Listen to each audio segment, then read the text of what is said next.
L'isolation thermique est essentielle, vous le savez, nous le savons tous, pour des raisons économiques, écologiques, bon, on ne va pas insister là-dessus.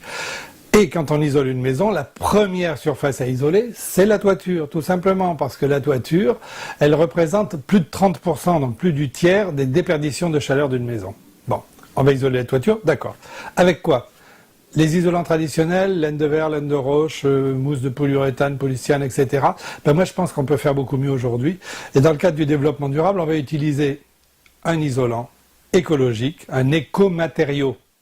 Je vais rentrer dans le détail pour vous expliquer un petit peu l'avantage de tout ça. Les panneaux isolants Isonat sont fabriqués avec de la fibre de chanvre, 30%, de la fibre de bois, 60%, et 10% de fibre de polyester, tout ça pour agglomérer l'ensemble. Mais regardez, on est dans des matériaux naturels. Venez avec moi, rentrez à l'intérieur, on est presque dans la nature. Alors, les panneaux Isonat ont des avantages bien spécifiques. Le premier avantage, c'était le côté naturel, je vais vous l'expliquer. Deuxième avantage, c'est la densité. Oui, on a des panneaux denses. La preuve d'ailleurs, c'est que je suis assis sur un paquet et il ne s'affaisse pratiquement pas. La densité, pourquoi c'est intéressant? Parce que le matériau va rester isolant et ne pas bouger pendant plus longtemps. Et on va même pouvoir l'utiliser en mur sans qu'il s'affaisse. Troisième qualité, c'est les qualités qui sont, alors là il y en a même plusieurs, c'est les qualités d'isolation. La matière, fibre de bois, fibre de chanvre, est isolante thermique. C'est normal, c'est ce qu'on attendait d'elle. C'est aussi une isolante phonique, acoustique, ça c'était moins attendu et c'est beaucoup plus rare. Et troisièmement, c'est un isolant contre la chaleur. Alors bizarre, vous allez me dire. Là, ce qu'on cherche avec un isolant thermique, c'est empêcher la chaleur de quitter la maison. Ben, cet isolant permet aussi de ne pas faire rentrer la chaleur en été. Donc c'est un isolant d'hiver, un isolant d'été et un isolant acoustique. On pouvait difficilement faire mieux. Alors, on va faire une isolation très classique sous toiture, c'est-à-dire en deux couches. Première couche entre le chevron existant et la deuxième couche qui viendra par-dessous. Alors, il ne faut jamais oublier que quand on fait une isolation sous toiture, il faut toujours qu'il y ait un espace, une lame d'air entre la sous-toiture, c'est-à-dire entre les tuiles ou les ardoises, et l'isolant. Bon, ici, on n'a pas de problème, puisque là, on a un platelage en bois, donc je vais pouvoir coller mon isolant, enfin le poser tout à fait contre le bois. Première opération, bien évidemment, on va mesurer l'espace qu'il y a entre les chevrons et la longueur pour découper un bout de panneau. Donc en longueur, on aura 105 et en largeur, 55. Et à chaque fois, je vais rajouter 2 cm pour que le panneau vienne se bloquer à l'intérieur. Alors, on va reporter les mesures. J'avais dit 105, ce qui, avec 2 cm, fait 107.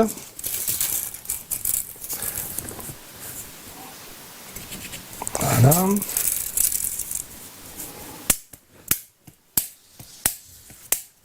Et là, on va couper. Alors pour couper, on utilise un couteau. Bon, Isonat vend un couteau EasyCut, mais vous pouvez utiliser tout simplement un gros couteau à pain, un couteau à dents. Alors, regardez, c'est extrêmement facile à couper.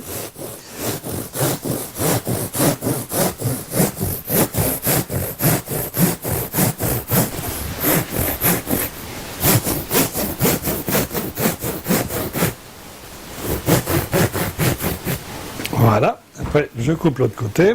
Alors maintenant, la mesure pour la coupe en largeur, j'ai dit 55, on va mettre 56 et demi, pas tout à fait 2. Ici pareil.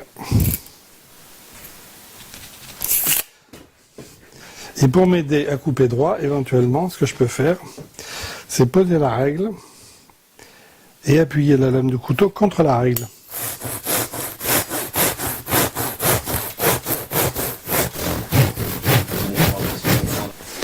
Allez, on va passer à la pause.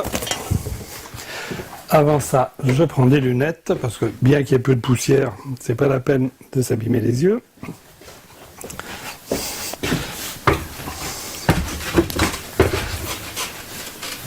Donc là, on va rentrer le panneau en force entre le chevron et les poutres.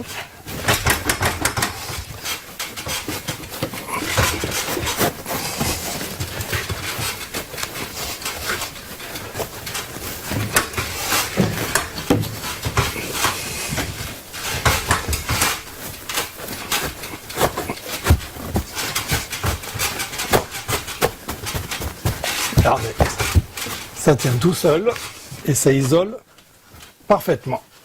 Et bien on va faire la mesure entre chaque chevron pour vérifier parce que, bah oui, c'est pas tout à fait la même chose. 54,5.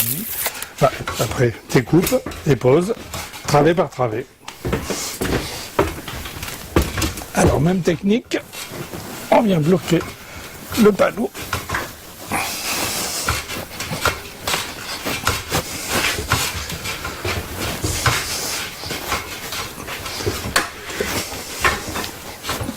Donc le centimètre et demi ou deux en trop fait que le panneau se bloque parfaitement entre les chevrons.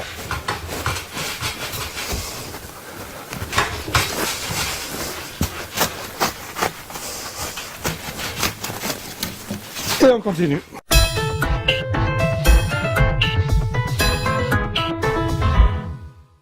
Bon, donc là j'ai démarré la deuxième travée.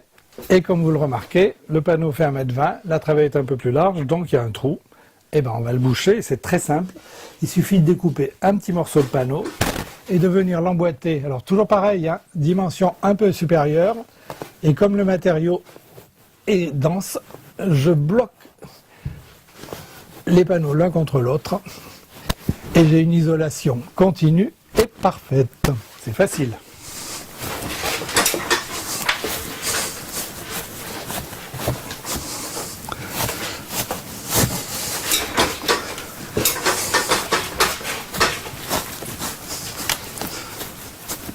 Vous avez vu, le plus difficile en fait, c'est le tenir sur l'échafaudage.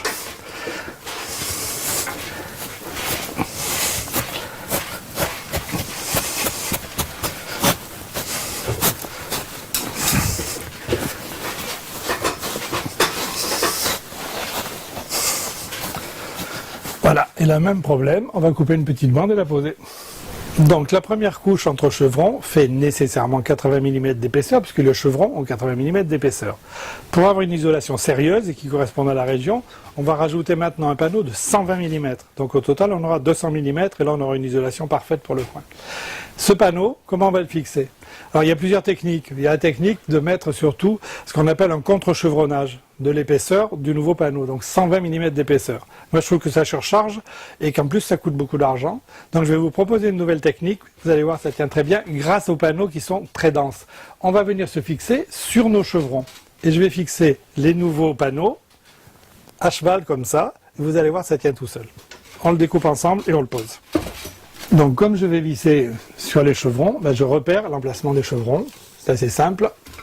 Un petit coup de crayon, et même chose de ce côté. Maintenant, je vais pouvoir fixer mon panneau. Alors pour la deuxième couche, j'utilise les nouveaux panneaux Isonat qui ont un voile de confort. Alors qu'est-ce que ça veut dire? Ça veut dire, vous voyez, qu'on a ici collé un petit non tissé qui fait qu'il n'y a pratiquement plus du tout de poussière et que ça va se tracer beaucoup plus facilement. Alors, je coupe mon panneau pour l'installer comme je vous le disais tout à l'heure. Il me faut 102. 102 de l'autre côté aussi. Mais comme il y a une légère pente, je suis par l'angle droit, on va la jouer finement et je vais couper un peu en biais. Alors déjà, je trace. Couper en biais, ça veut dire que je vais me mettre un peu plus loin. Je vais à peu près comme ça. Voilà, regardez.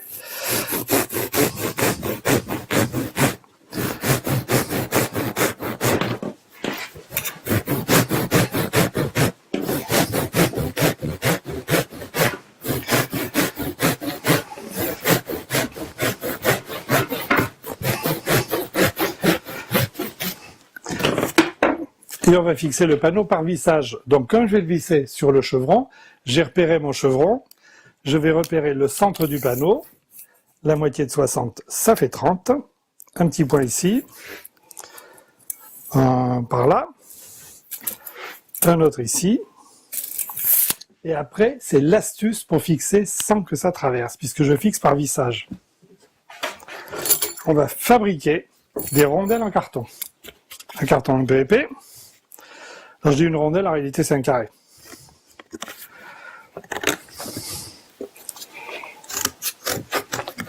Donc je découpe mes petits carrés de carton.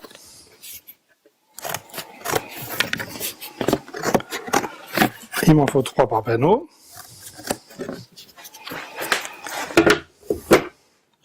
Et on va visser. Voilà, les vis. 140. 120 de panneaux, plus 20 pour rentrer dans le chevron.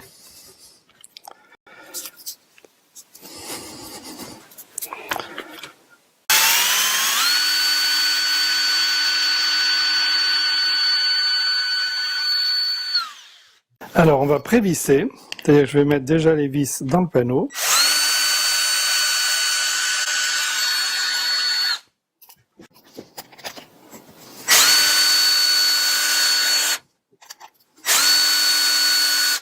Alors, on va caler le panneau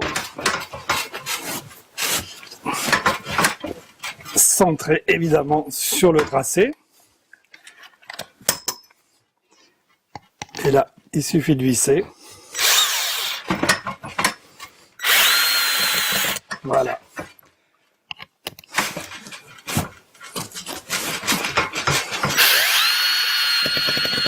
Vous avez vu le carton? Il empêche la vis de traverser le panneau.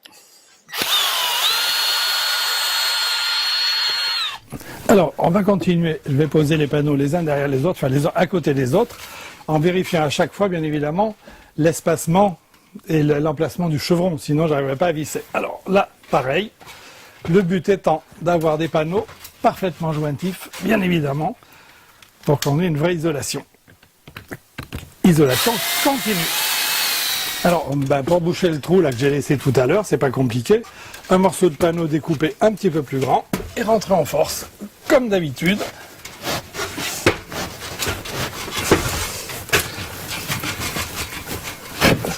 On peut dire que c'est presque des panneaux autobloquants. Voilà. Bon, ça, c'est la deuxième couche. Bon, maintenant, on peut évidemment habiller le plafond. Alors ça dépend un peu de vos goûts. Vous pouvez mettre, je sais pas moi, du lambris ou tout simplement de la plaque de plâtre. La technique va être à peu près la même, c'est-à-dire qu'on va poser un système de rails ou de tasseaux et venir poser l'habillage. Donc je vais vous montrer vite fait. Vous avez vu de toute façon le principe. La première couche posée, la deuxième couche posée. L'habillage, c'est de la déco, c'est plus de l'isolation.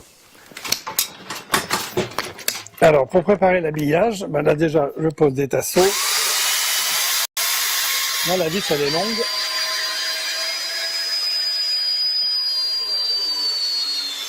Alors ma vis elle est longue parce qu'elle fait 120 d'épaisseur du panneau, plus le tasseau, plus un peu d'accrochage, donc c'est une vis de 160. Vous avez vu, j'ai mis un tasseau au mur avec des chevilles, un tasseau au milieu avec des longues vis, un tasseau ici contre la poutre avec des vis normales. Donc vous pouvez faire l'habillage, plaque de plâtre comme je vous le disais, lambris, enfin habillage que vous voulez. Petit résumé de notre isolation écologique qui est aussi performante en été et en hiver, mais aussi acoustique. Donc là, j'ai utilisé pour la première couche des panneaux. Vous vous souvenez, c'est fibres de chanvre et fibres de bois mélangées. Première couche, 80 mm d'épaisseur entre les chevrons, elle est bloquée, c'est assez traditionnel. Deuxième couche, là on est en 120 mm d'épaisseur. On vient sur les chevrons, enfin sous les chevrons en réalité. J'ai vissé directement dans le chevron pour éviter de mettre un contre-lattage que je trouvais trop lourd et un peu compliqué. Là-dessus, je fixe des lithos. Tout simplement. Pourquoi? Pour fixer éventuellement un habillage. Et tout ça pour obtenir à la fin, peut-être ça, c'est-à-dire votre plafond en plaque de plâtre et vous avez un plafond fini prêt à peindre.